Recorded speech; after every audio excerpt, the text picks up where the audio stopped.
কবির বয়স রবীন্দ্রনাথ ঠাকুর। ওরে কবি, সন্ধ্যা হয়ে এলো, কেশে তোমার ধরেছে যে পাক। বসে বসে ঊর্ধ্বপানে চেয়ে শুনতেছ কি পরকালের ডাক? কবি কহে, সন্ধ্যা হলো বটে, শুনছি বসে লয়ে শ্রান্ত দেহ। এপারে ওই পল্লী হতে যদি আজও হঠাৎ ডাকে আমায় কেহ।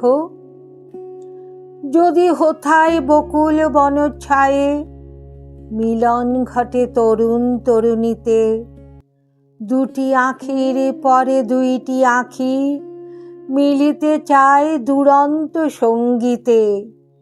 কে তাহাদের মনের কথা লয়ে বীণার তারে তুলবে প্রতিধ্বনি?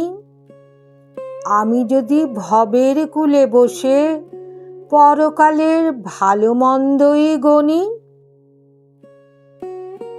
সন্ধ্যা তারা উঠে অস্তে গেল, চিতা নিবে এলো নদীর ধারে। কৃষ্ণপক্ষে হলুদ বর্ণ চাঁদ দেখা দিল বনের একটি পারে। শৃগাল সভা ডাকে ঊর্ধ্ব রবে পোড়োবাড়ির শূন্য আঙিনাতে।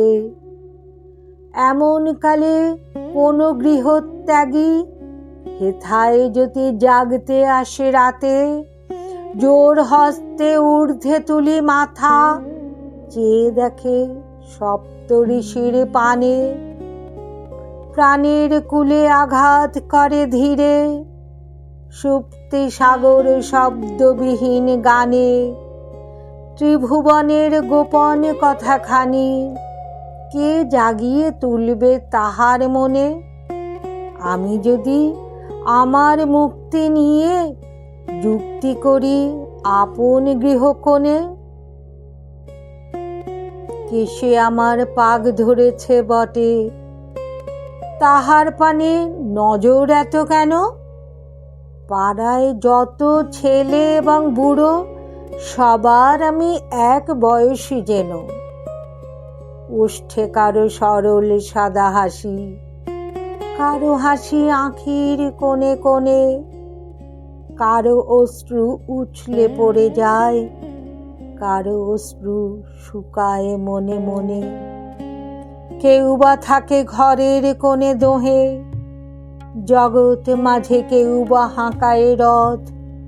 কেউ বা মরে একলা ঘরের শোকে, জনারণ্যে কেউ বা হারায় পথ। সবাই মোরে করেন ডাকাডাকি, কখন শুনি পরকালের ডাক? সবার আমি সমান বয়সী যে, চুলে আমার যত ধরুক পাক।